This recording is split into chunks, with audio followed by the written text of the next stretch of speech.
माँ की बातें। डॉक्टर उमेश चंद्र दत्त, मेमन सिंह से वार्तालाप। जयराम बाटी में माँ ने एक दिन कहा, देखो बेटा, बचपन में मैं देखती थी मेरे ही समान एक लड़की हमेशा मेरे साथ साथ रहकर सभी कामों में मेरी सहायता करती, मेरे साथ हंसी मजाक करती। 10-11 वर्ष की आयु तक ऐसा ही होता रहा। एक दिन माँ ने कहा, ठाकुर के चले जाने के कुछ दिन बाद से प्रायः ही देखती कि एक दाढ़ी वाले सन्यासी मुझे पंचतपा करने को कह रहे हैं। पहले पहल मैंने उस पर उतना ध्यान नहीं दिया। पंचतपा क्या है वह भी उतना नहीं जानती थी। वे लगातार परेशान करने लगे। उसके बाद योगेन माँ से पंचतपा के बारे में पूछने पर योगेन ने कहा, ठीक तो है माँ, मैं भी करूँगी। बाद में पंचतपा की व्यवस्था हुई। उस समय बेलुड़ में नीलांबर बाबू के मकान में थी। चारों ओर उपले की आग, ऊपर से सूर्य का प्रबल तेज। सुबह नहाकर पास जाकर देखा, आग धक धक जल रही है।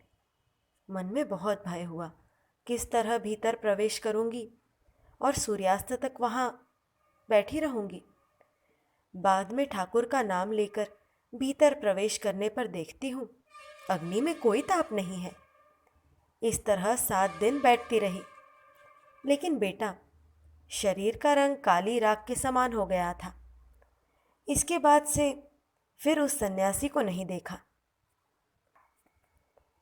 मैंने पूछा, माँ, ठाकुर ने कहा है जो उनके पास आएंगे उनका यह अंतिम जन्म है।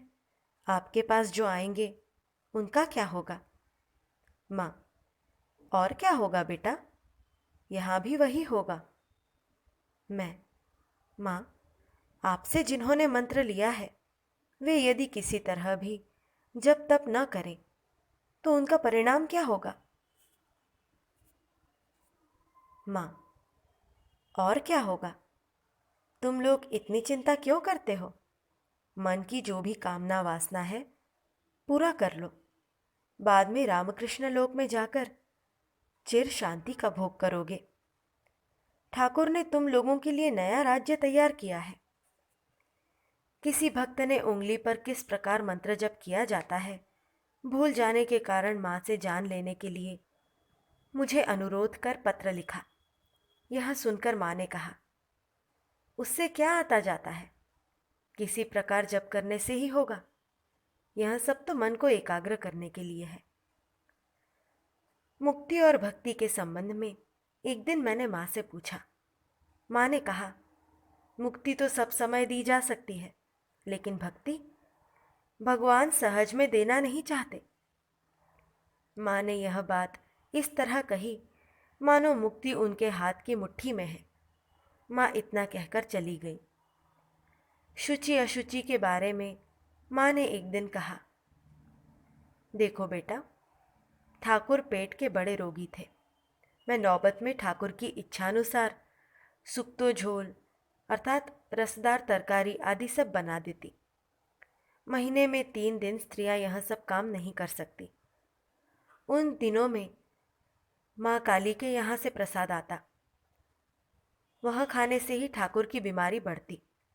एक दिन ठाकुर ने मुझसे कहा, देखो, तुम्हारे ये 3 दिन भोजन नहीं बनाने से मेरी बीमारी बढ़ गई है। तुमने इन दिनों में क्यों नहीं पकाया? मैंने कहा, स्त्रियां अशुचि के 3 दिनों में किसी को भोजन बनाकर नहीं देती। ठाकुर ने कहा, कौन कहता है कि नहीं बना सकती? तुम मुझे बनाकर देना, उससे दोष नहीं होगा। बताओ तो, अशुचि तुम्हारे शरीर के किस अंग में है? चमड़े में है कि मांस में या हड्डी में या मज्जे में? देखो, मन में ही शुचि अशुचि है, बाहर अशुचि जैसा कुछ नहीं। इसके बाद से मैं हमेशा भोजन पका देती। कोयलपाड़ा में माँ की बीमारी के समय उनके लिए शरबत बनाकर यह देखने के लिए कि वह ठीक बना है कि नहीं, मैंने चख कर उन्हें दिया था। माँ को यह बात मालूम नहीं थी। इसके 2-3 दिन बाद माँ ने स्वयं ही कहा, देखो बेटा, जिसे तुम प्यार करते हो उसे कुछ खाने को देने से पहले उसे थोड़ा चख लेना अच्छा होता है। तब मैंने कहा, माँ, मैंने तो आपका शरबत चख कर देखा था।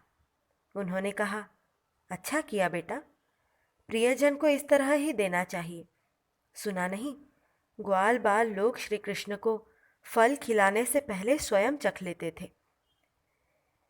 एक दिन मैंने उनसे पूछा, माँ, कभी कभी बाजार हाट में किसी किसी व्यक्ति को देखने से ही लगता है मानो वे विशेष परिचित हैं।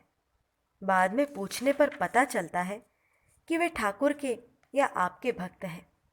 अचानक देखने पर भी इतने परिचित क्यों लगते हैं? माँ ने कहा, ठाकुर कहते थे, जैसे कलमी का दल एक के खींचने से ही सब खींचे चले आते हैं, सभी एक ही वृक्ष की शाखा प्रशाखा जो है। और एक दिन मैंने पूछा, माँ, दूसरे अवतारों ने अपनी अपनी शक्तियों के जाने के बाद देह त्याग किया, लेकिन इस बार आपको रखकर ठाकुर पहले क्यों चले गए? माँ ने कहा, बेटा, जानते हो ना, ठाकुर का जगत के प्रति मातृभाव था। इसी मातृभाव के जगत में विकास के लिए मुझे इस बार रख गए हैं।